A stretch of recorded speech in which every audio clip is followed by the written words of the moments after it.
If magnetic moment is provided, and then we have to find out that which of this ion is giving this magnetic moment. Normally, what type of question we are getting, that what magnetic moment this ion will possess. Here, magnetic moment is already given, and now we have to tell out of these four ions, cobalt 2 plus and nickel 2 plus, titanium 3 plus and chromium 2 plus, means their oxidation state is given, at what oxidation state they are available, and we have to tell कि out of these four, जो कि हमारा 3D transition series के ions हैं, I can't say कि the atoms है because now they are having a different oxidation state, so which will show this 2.84 magnetic moment.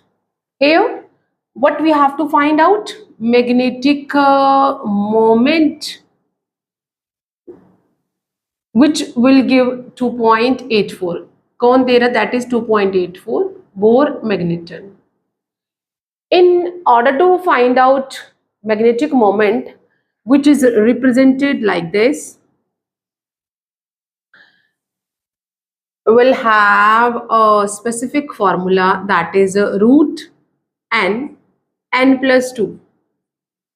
This is the way how we can find out the magnetic moment. Here n is the unpaired electron, unpaired electrons, जो n है वो यहाँ पे unpaired electrons है.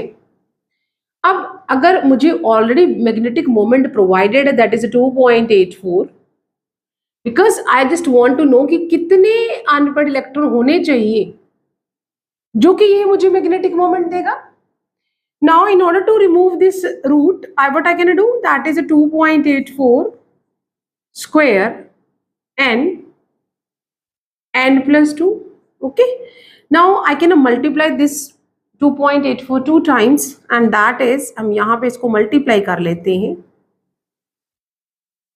That is 16, 1 carry, 33, 4 4 the 16, and 132 and 33, 3 carry, and that is 11, plus 8 4 the 32, 3 carry, 64 and 3 67, 6 carry, 16, 8 to the 16 and 6, that is a 22, and now 2, that is a 8, 16 and a 5, 6 5 16, 1 carry, that is the 10 and 8 and 4. So that will be क्या हो जाएगा, 8.0656. ये इनको जब हमने इसका square लिया तो ये वैल्यू मेरे पास आ गई, right, and that is n plus 2. Now I have to just find out कि n की क्या वैल्यू होगी. इनको मैं मल्टीप्लाई कर लेती हूँ, that is 656 which is equal to n square plus 2n. अब मेरे पास एक जो वन वेरिएबल इक्वेशन बन रही है, इसे हम फाइंड आउट करेंगे कि n की वैल्यू क्या हो जाएगी. ठीक है, और दैट इज, अगर हम देखें तो n, sorry 2n n square, that is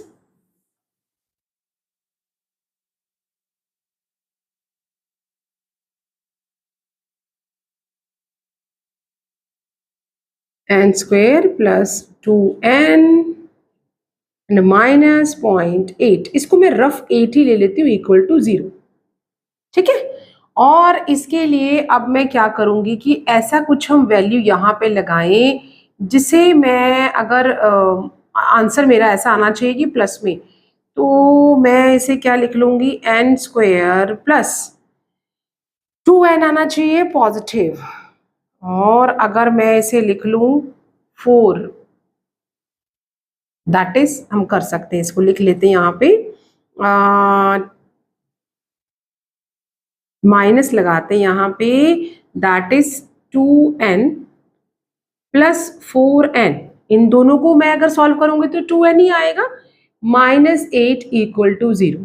मैंने इसको रफ ही ले लिया क्योंकि after decimal we are having a 0, है ना। तो यहाँ पे क्या हो जाएगा, दैट इज n, इन दोनों में से मैं n बाहर ले लेती हूँ and it will be n2, ये ऐसा आ गया, प्लस 4 बाहर ले लिया, n-2 इक्वल टू 0, ये ऐसे हो गया।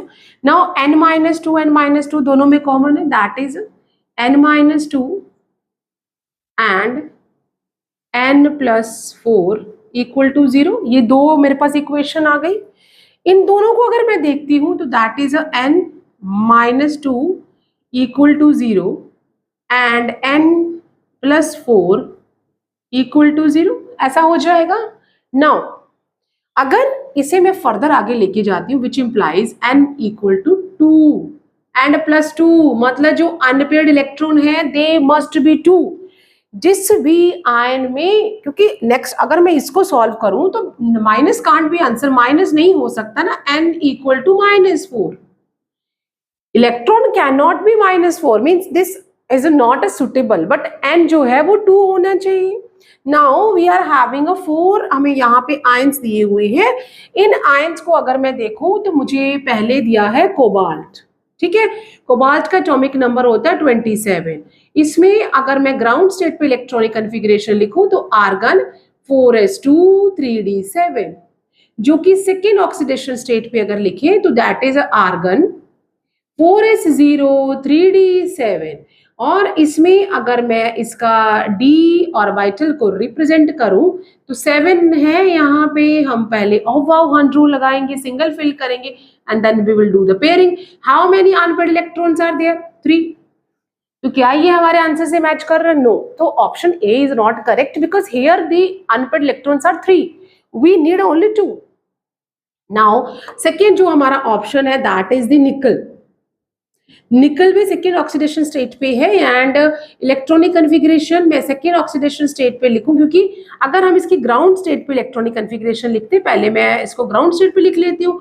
28 इसका एटॉमिक नंबर है, that is 4s2 3d8 and ground state पे क्या हो जाएगा, दैट इज निकल 2+, which will be argon 4s0 3d8, ये हो जाएगा।